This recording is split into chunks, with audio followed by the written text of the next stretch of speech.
Hey, albums that fans hate, but I love. Black Sabbath Technical Ecstasy. I don't get the hate for this. It's always a toss-up between this one and Never Say Die as to which one of the Ozzy catalogue that people hate the most.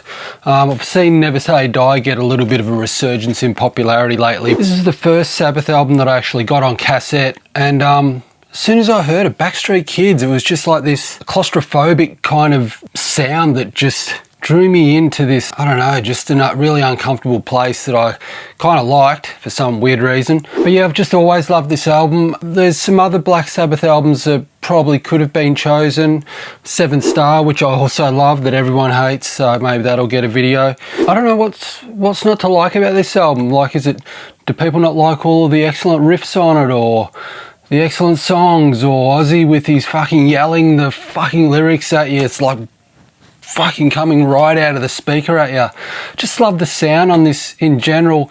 Maybe it's the keyboards, but as I was listening to this the other day, trying to really drill down into what people don't like about it. Is it the keyboards? I'm like, yeah, there's keyboards in there, but they're used so tastefully that half the time you don't even realise they're there. I know there's that saying, I think it was attributed to Henry Rollins, but that could be just an urban myth or some shit about you can only trust yourself when the first 4 Black Sabbath albums. Well, I'm going to say something a bit controversial here, but I don't like those first 4 Black Sabbath albums. I've got them. I try to listen to them once a year or some shit to see what I'm missing. I had another listen the other day, and they're just, I don't know, to me they're boring. This, however, fucking unreal. Backstreet Kids, killer. The bridge in Backstreet Kids in particular, like just this totally out of the fucking left field thing with this like almost joyous vibe about it.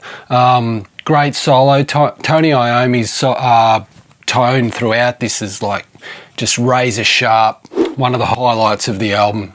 You Won't Change Me, another awesome riff, like kind of reminiscent of Black Sabbath, the song Black Sabbath, with a kind of descending riff, Devil's Tritone or whatever the fuck you call it. And it has a real spooky kind of vibe about it. It's Alright, I guess that's one that people like turn their noses up. That's Bill Ward sings that, a bit like very Beatles-esque. But I don't particularly like the Beatles, but It's Alright, yeah.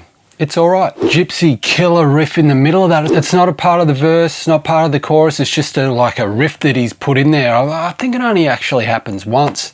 That's the thing I love about Black Sabbath songs, is like they really don't stick to the verse, bridge, chorus, out type thing. It's like just a bunch of riffs all stitched together, and somehow it works, even though there's no real rhyme or reason to them. It starts at one point, and then after 6 minutes or whatever it is, it just ends in a totally different space where it's not even related to where it started. Like that's the genius of Tony Iommi, I guess. I mean, I think most of the songs are probably credited to the whole band, but I feel like he was the kind of the main driving force in terms of the songwriting. Side 2, All Moving Parts Stand Still, kind of a bit of a weird funky type thing going on there. More great lead guitar at the start. Rock and Roll Doctor, bit of a generic rock and roll, and it was actually my favourite song when I was a kid. You know, it's a bit generic, but it's got cowbell in it, and I'm like, fucking any song with a cowbell when I was a kid,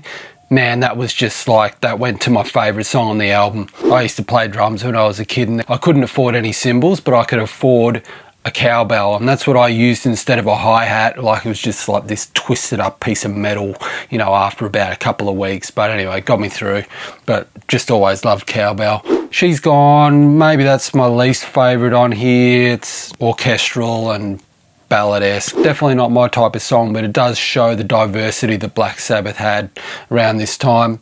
And then it ends with Dirty Women. Man, that is just another song just full of awesome riffs.